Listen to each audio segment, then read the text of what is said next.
शुरू करते हैं रसायन विज्ञान का। पढ़ाने जा रहे हैं आज। पहला अध्याय है परमाणु संरचना। इसमें मैं बता दूं टोटल हमारा 8 अध्याय है, ये ज़रूर ध्यान रखना है।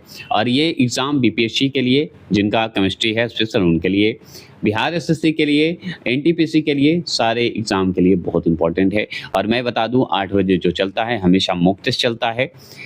साइंस का चलता है, जो सब्जेक्ट पढ़ा चुका हूँ फिजिक्स का उसी का मॉक टेस्ट चल रहा है। जैसे लाइट का चल रहा है, लाइट का आपका चलेगा। और टोटल अब डेली जो है 100 क्वेश्चन, 100 और 50 क्वेश्चन मिला के चलेंगे, तो आप तैयार रहिएगा।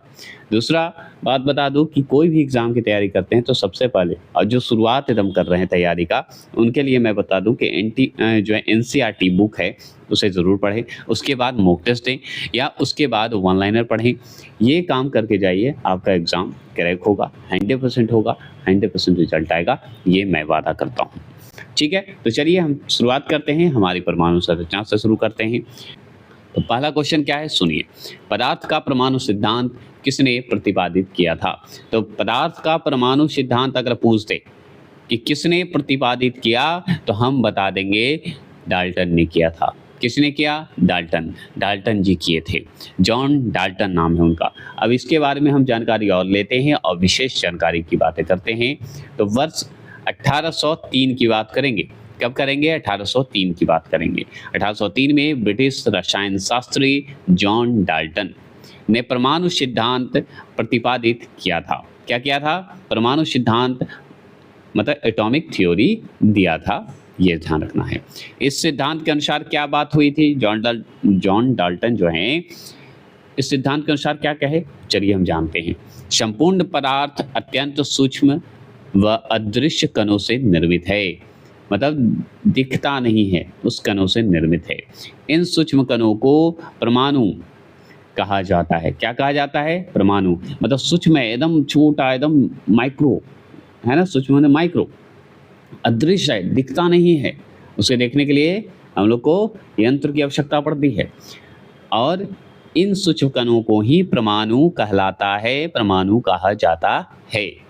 परमाणुओं को विभाजित नहीं किया जा सकता है, परमाणु को विभाजित नहीं किया जा सकता है। अब परमाणु को विभाजित नहीं किया जा सकता है, ये जरूर ध्यान रखना है।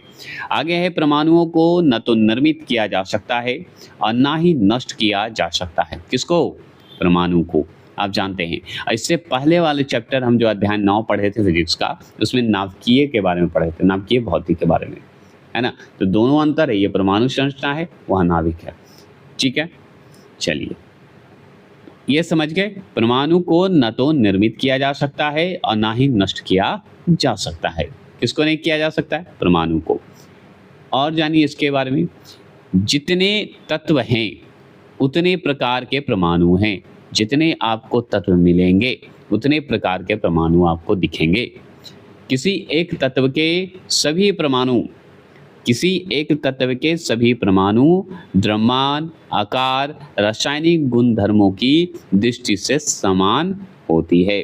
क्या होती है? समान होती है, बराबर होती है। ये क्लियर हो गए। परंतु भिन्न भिन्न तत्वों के परमाणु भी आकार एवं द्रव्यमान में भिन्न भिन्न होते हैं। अलग नहीं हो सकते, विभाजित नहीं किया जा सकता, लेकिन भिन्न भिन्न तत्व में परमाणु आपको दिखेंगे, आकार में और द्रव्यमान में अलग अलग आपको दिख सकते हैं। बस इतना जरूर ध्यान रखना हो। दूसरा प्रश्न क्या है, सुनिए। परमाणु के संगठन में शामिल मौलिक कण हैं।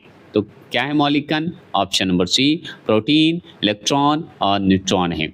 3 है, प्रोटॉन, इलेक्ट्रॉन, न्यूट्रॉन। अब चलिए इसके बारे में जानते हैं। प्रोटॉन, इलेक्ट्रॉन और न्यूट्रॉन के बारे में जानते हैं क्यों है। तो देखिए, परमाणु का निर्माण करने वाले 3 मौलिक कण हैं। कितने मौलिक कण हैं? 3 हैं। किसका निर्माण करने के लिए? परमाणु कण, मतलब एटॉमिक का। कौन कौन? तो इलेक्ट्रॉन है, इलेक्ट्रॉन कण बोल सकते हैं। प्रोटॉन है, प्रोटॉन कण बोल सकते हैं। और न्यूट्रॉन कण बोल सकते हैं। तो इलेक्ट्रॉन, प्रोटॉन तथा न्यूट्रॉन जो है क्या है? 3 मौलिक कण हैं। किसका निर्माण करते हैं ये तीनों मिलकर? परमाणु का निर्माण करते हैं। इलेक्ट्रॉन की खोज कौन किया था? जे थॉमसन बोलते हैं, जे थॉमसन बोल देता है। जे थॉमसन बोलिए, जे थॉमसन। ठीक है, क्या की जगह पे थ भी दे देता है, ये जरूर माइंड में रखिएगा। प्रोट प्रोटॉन की खोज कौन किया था? रदरफोर्ड किए थे। प्रोटॉन का रदरफोर्ड। न्यूट्रॉन का खोज कौन किए? जेम्स चाडविक किए। कौन किए? James Chadwick.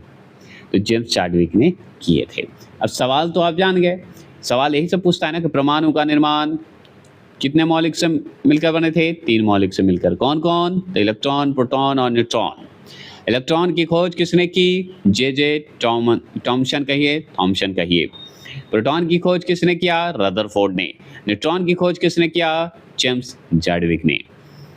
चैडविक बोल दिए, चैडविक बोल देता हूँ, ठीक है, कोई दिक्कत नहीं। इलेक्ट्रॉन एक क्या है? ऋण आवेशित कण है, यह भी तो बोलता है। और ऋण आवेशित निगेटिव है ये। ऋण आवेशित क्या है? निगेटिव है, माइनस है। प्रोटॉन क्या है? धनावेशित कण है, मतलब पॉजिटिविटी, पॉजिटिव है, मतलब प्लस में है, ऐसे याद रखिएगा, ठीक है। जबकि न्यूट्रॉन एक उदासीन है अथवा आवेश रहित कण होती है। उदासीन कहने का मतलब न्यूट्रल है बेचारा, न्यूट्रल मतलब ना वो माइनस में है ना वो प्लस में है, बराबर में है, कहिए, एकदम ऐसे याद रखिएगा। तो न्यूट्रॉन क्या है? उदासीन है, आवेश रहित कण है। इसमें कोई ऐसा कण नहीं है जिससे कि माइनस हो प्लस हो, बराबर है बेचारा, न्यूट्रल रहता है, दोनों का मैनेज करता है, समझिए। क्लियर हो गए? तीसरा प्रश्न क्या है सुनिए।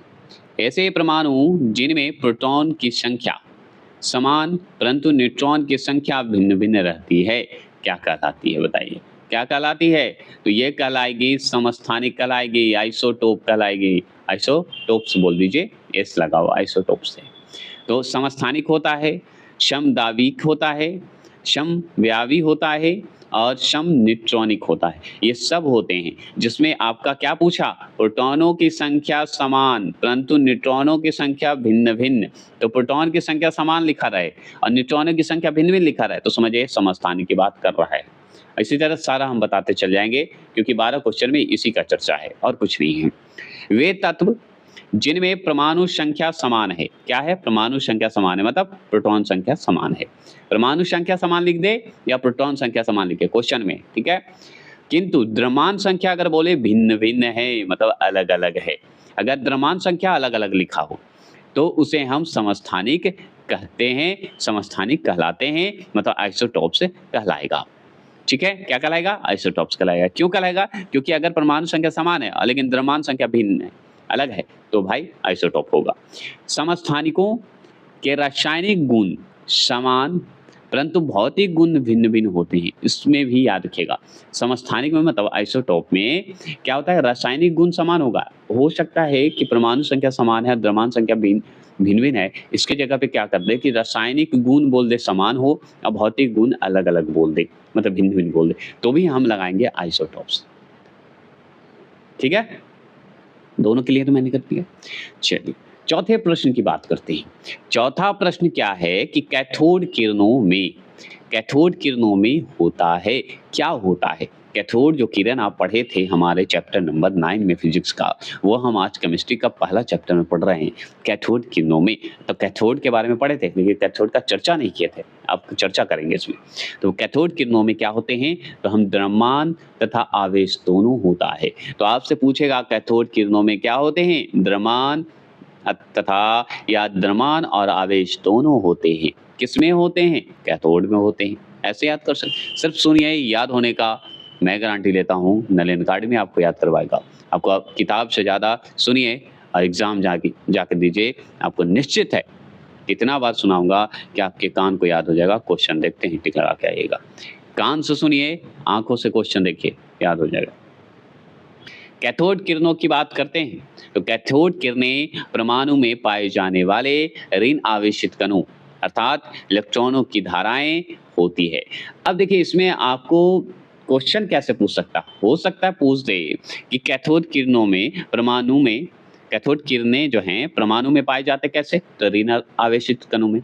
ऋण आवेशित की जगह पे हो सकता है इलेक्ट्रॉनों की धाराएं में दे दे, क्योंकि देखिए इलेक्ट्रॉन का क्या है? माइनस होता है, माइनस मतलब ऋणात्मक होता है, तो वही है ना। इलेक्ट्रॉन अगर दे तो भी आपको इलेक्ट्रॉन लगाइए, इलेक्ट्रॉन की जगह पे ऋण आवेशित दे दे तो भी समझिए इसी का तो भाग है, इसी का जो इलेक्ट्रॉन का ऋणात्मक आवेश है, ऋणात्मक दिखाता है, माइनस में दिखाता है, तो क्या हुआ, ऋणात्मक का विष्किरण होगा। तो ये दोनों में से कोई ऑप्शन दे, समझिए इलेक्ट्रॉन से ही संबंधित है। जे थॉमसन ने किसकी खोज की थी? इलेक्ट्रॉन की खोज की थी। यही सबसे बड़ी बात सवाल बनता है।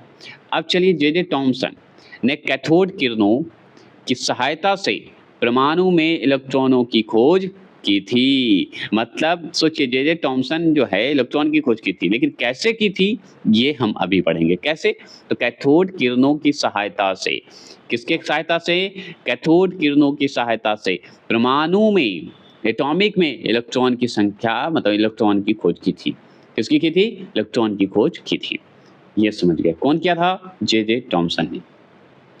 अब देखिए इलेक्ट्रॉन की अगर बात करेंगे तो इलेक्ट्रॉन द्रव्यमान युक्त ऋण आवेशित कण है। तो द्रव्यमान युक्त है और ऊपर से ऋण आवेशित है। इलेक्ट्रॉन है तो ऋण आवेशित है, बस इतना ही जान लीजिए। द्रव्यमान युक्त है, द्रव्यमान है। अतः कैथोड किरणों में द्रव्यमान मतलब मास तथा आवेश मतलब चार्ज दोनों होते हैं। तो पढ़ते हैं। पांचवा प्रश्न क्या है कि जिस तत्व के परमाणु में 2 प्रोटॉन, 2 न्यूट्रॉन, 2 इलेक्ट्रॉन हो, उस तत्व की द्रव्यमान संख्या मतलब मास नंबर कितनी होती है? बताइएगा द्रव्यमान संख्या कितनी होगी जिसमें 2 प्रोटॉन हो, 2 इलेक्ट्रॉन हो, 2 न्यूट्रॉन हो और इस सब में हो, तो द्रव्यमान संख्या कितना होगा? तो द्रव्यमान संख्या हम बताएंगे 4 होगा। और क्या होगा? 2 2 2 6 ऐसे होंगे। लेकिन क्यों होंगे 2 2 4 होंगे, 6 नहीं होंगे? क्यों नहीं होंगे? चलिए हम जानते हैं। तो सुनिए यहाँ पे बात करते हैं। आगे तो इलेक्ट्रॉन माइनस समझते हैं, दिमाग में रखिए माइनस। तो आप सोचिए 6 कैसे होगा? 4 ही होगा। ऐसे आप लगा सकते हैं, लॉजिक लगा सकते हैं। किसी तत्व की द्रव्यमान संख्या परमाणु भार, जिसे द्रव्यमान संख्या मतलब परमाणु भार पर पढ़े थे हम लोग। तो द्रव्यमान संख्या उसके नाभिक में उपस्थित प्रोटॉनों एवं न्यूट्रॉनों की संख्या के योग के बराबर होता है। तो प्रोटॉन और न्यूट्रॉन दोनों, तो प्रोटॉन 2 न्यूट्रॉन 2 मतलब 4 योग है, बराबर होता है। इसलिए दिए गए तत्व की संख्या जो है 4 होगी। तो कैसे हम निकालेंगे?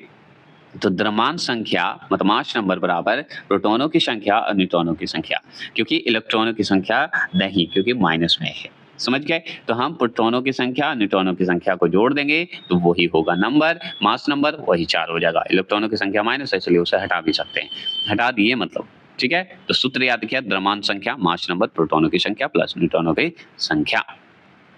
तो छठा प्रश्न क्या है कि निम्नलिखित में से किसमें न्यूट्रॉन अनुपस्थित होता है? तो किसमें न्यूट्रॉन नहीं होता? तो ऑप्शन नंबर बी हाइड्रोजन में अनुपस्थित होता है, अब्सेंट होता है, नहीं होता है। इसके बारे में अगर जानकारी ले तो हाइड्रोजन के परमाणु में 1 इलेक्ट्रॉन होते हैं। कितने होते हैं? 1 इलेक्ट्रॉन होते हैं और एक जो है क्या होते हैं? प्रोटॉन होते हैं। तो 1 इलेक्ट्रॉन 1 प्रोटॉन किसमें होते हैं? तो हमारा हाइड्रोजन में होते हैं। परंतु न्यूट्रॉन अनुपस्थित होते हैं, मतलब न्यूट्रॉन नहीं होते। किसमें? हाइड्रोजन में। हाइड्रोजन के परमाणु का आकार अगर बोले तो सबसे छोटा है। तो आकार में अगर हाइड्रोजन का पूछा जाए तो आप बताइएगा छोटा है, सबसे छोटा है। ठीक है, अगर बात करें 7वें प्रश्न की बात करेंगे तो 7वां प्रश्न देखिए, थोड़ा फास्ट चलेंगे। 7वां प्रश्न क्या है कि निम्नलिखित में से कौन सा एक अवशेष रहित कण है? तो कौन सा एक अवशेष रहित कण है? तो वो है हमारा न्यूट्रॉन। न्यूट्रॉन है अवशेषित रहित है, मतलब उदासीन है। उदासीन कौन है? न्यूट्रॉन है। न्यूट्रॉन जो है आवेश रहित है या उदासीन होता है, ये हम पढ़े हैं। जबकि इलेक्ट्रॉन जो है ऋण आवेशित तथा प्रोटॉन जो है धन आवेशित कण होता है। तो न्यूट्रॉन हम जानते हैं कि उदासीन होता है। इलेक्ट्रॉन पूछेगा तो ऋण आवेशित बता दीजिएगा, प्रोटॉन पूछेगा तो धन आवेशित कण बता दीजिएगा। तो न्यूट्रॉन प्रोटॉन के साथ परमाणु के नाभिक में उपस्थित रहता है। किसमें रहता है? नाभिक में उपस्थित रहता है। अगर बात करेंगे 8वें प्रश्न की बात करेंगे तो 8वां प्रश्न है कि परमाणु के संदर्भ में निम्नलिखित युग्मों का या युग्मों पर विचार कीजिए। तो परमाणु के संदर्भ में निम्नलिखित युग्मों पर विचार कीजिए। तो आप बताइए इसमें से कौन सा सुमेलित नहीं है? तो कौन सा सुमेलित नहीं है आपको बताना है। तो आपको बताने के लिए ऑप्शन नंबर ए केवल एक जो है सही है। संयोजकता मतलब संयोजन शक्ति, यही आपका परमाणु के संदर्भ में युग्म पे सही है और कोई सही नहीं है। क्यों नहीं है, हम चलिए इसकी जानकारी हम देते हैं। तो 8वां क्वेश्चन जो आप देख रहे हैं, किसी तत्व का परमाणु उसी तत्व के परमाणु अथवा किसी अन्य तत्व के परमाणु के साथ बंधन बनाने की प्रक्रिया में कुछ इलेक्ट्रॉन ग्रहण करता है। क्या करता है? कुछ इलेक्ट्रॉन ग्रहण करता है। त्यागता है, क्या करता है? ग्रहण करता है, त्यागता है अथवा साझा करता है। तो यहाँ पे सुन लीजिए, किसी तत्व का अगर परमाणु पूछे तो परमाणु जो है उसी तत्व के परमाणु, मतलब जो तत्व का परमाणु पूछ रहा उसी तत्व का परमाणु या किसी अन्य तत्व के परमाणु के साथ बंधन बनाना हो, या उसी के साथ बंधन बनाना हो या किसी और के साथ बनाना हो। तो बंधन बनाने की प्रक्रिया में कुछ इलेक्ट्रॉन ग्रहण करता है। क्या करता है? कुछ इलेक्ट्रॉन ग्रहण करता है, या त्यागता है, या साझा करता है। तीनों समझिएगा। तो त्यागने की बात होगी, ग्रहण करने की बात होगी, साझा करने की बात होगी। तो किसी अन्य के साथ भी साझा कर सकता है, चाहे त्याग सकता है या उसे ग्रहण कर सकता है। बस इतना ही जानना है। इलेक्ट्रॉन की यह संख्या उस तत्व की क्या होती है? संयोजकता होती है। संयोजकता, बैलेंसी, बैलेंसी मतलब एक तरह से ये संतुलन में रहेगा कहलाती है। तो उसी को हम संयोजकता कहते हैं।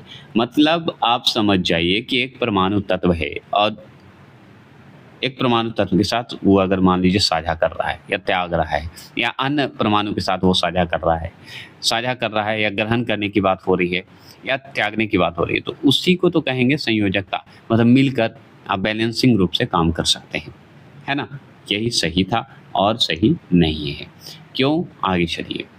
किसी परमाणु के नाभिक में उपस्थित प्रोटॉनों की कुल संख्या को परमाणु संख्या मतलब एटॉमिक नंबर कहते हैं। और ये सही बात है, प्रोटॉनों की कुल संख्या को परमाणु संख्या कहते हैं। और परमाणु के अगर नाभिक में अगर उपस्थित है क्या? प्रोटॉन, तो प्रोटॉन की जो जितनी भी कुल संख्या वही तो परमाणु संख्या कहलाएगा। हम जान गए। किसी तत्व का अगर परमाणु द्रव्यमान पूछे, तो किसी परमाणु का द्रव्यमान पूछे, मास पूछे, तो वह संख्या है जो यह दर्शाता है कि उस तत्व के एक परमाणु का द्रव्यमान कार्बन 12 मतलब 6C12 के एक परमाणु के द्रव्यमान के कितने 1/12वें भाग से कितने गुने भारी हैं। मतलब 1/12वें भाग से कितने गुने भारी हैं, यही बता रहा है। समझ गए ना। तो कितना 1/12वें भाग से कितने बड़े हैं, C12, है ना। अब जानते हैं कार्बन 12 का। और कुछ इसमें जानकारी नहीं लेना है, बस इतना इम्पोर्टेंट ये है कि आपके अगर मान लीजिए उपस्थित प्रोटॉनों की अगर कुल संख्या है तो वह परमाणु संख्या कहलाएगा, एटॉमिक नंबर कहलाता है। और प्रश्न क्या है कि निम्नलिखित में से कौन से हाइड्रोजन के समस्थानिक हैं। नीचे दिए गए कूट का प्रयोग करके सही उत्तर चुनिए। तो हम बताएंगे डी, केवल 1, 3, 4। ठीक है।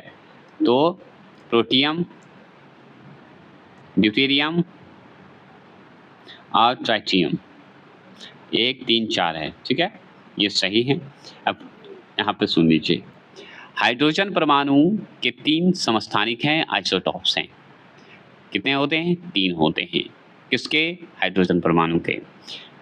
कौन कौन? तो प्रोटियम जिसे हम कल पढ़े थे 1H1, ठीक है, प्रोटियम। ड्यूटेरियम मतलब 2 पढ़े थे, 1H2 पढ़े थे। ट्राइटियम 1H3 पढ़े थे, जो कि मैंने ट्रिक बताया था। ड्यूटेरियम मतलब 2, प्रोटिनियम ट्राइटेनियम मतलब 3, और प्रोटियम जो था प्रो मतलब पहला 1 था, ऐसे याद करने के लिए। तो हाइड्रोजन परमाणु के कितने समस्थानिक हैं? आइसोटॉप 3 हैं। चलिए 10वां प्रश्न क्या सुनिए।